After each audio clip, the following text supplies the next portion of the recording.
So Whitby this weekend was probably the wildest I've seen all year for real estate. That development, I put up about $349 for 1 bedrooms, $449 for 2 bedrooms, and everything under $499. But for some reason, a few of them weren't. So I don't know what that was about. But here's the thing: 20 units were available. I went to the developer. I got his price sheet, spoke with him, let him know I'm interested in a few units. He does his presentation where there's a bunch of agents there, way more than I thought there would be. Usually there's like 15 or 20 of us that are sort of in that room, but there was more. I leave thinking I'm going to get a head start because of how many people there are. I go down, view all the units, call the developer. I say, hey, we want these 3 units. These are the ones that we're interested in. And he says, they're sold. Yeah, no, we sold them out right away because people were looking at it by price. They were already just handing in their worksheet. By the end of day 1, 10 had sold.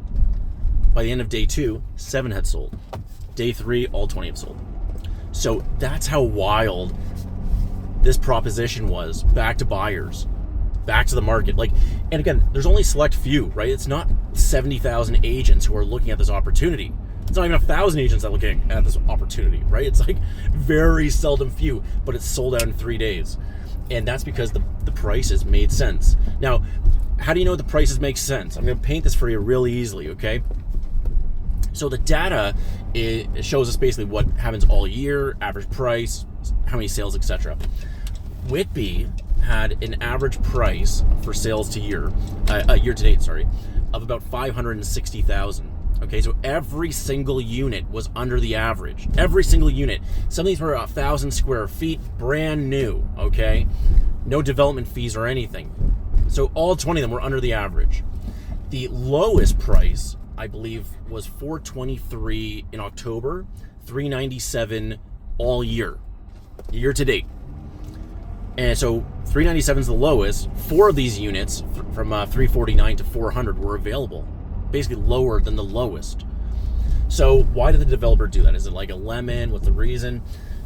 Simple, okay? You have to provide value back to buyers for them to buy it. And that's the problem, is right now there's like a struggle to make the economics make sense of real estate. Everyone's hoping that the interest rate's going to come down and it's going to change exactly what, it's going to change everything, going down 0.25%. It's not. It comes down to the price, right? You have to not go with what your neighbor wanted, or what your neighbor sold for, but what is the market saying your home is worth today, and provide value back to a buyer, and that's why they're going to buy your property.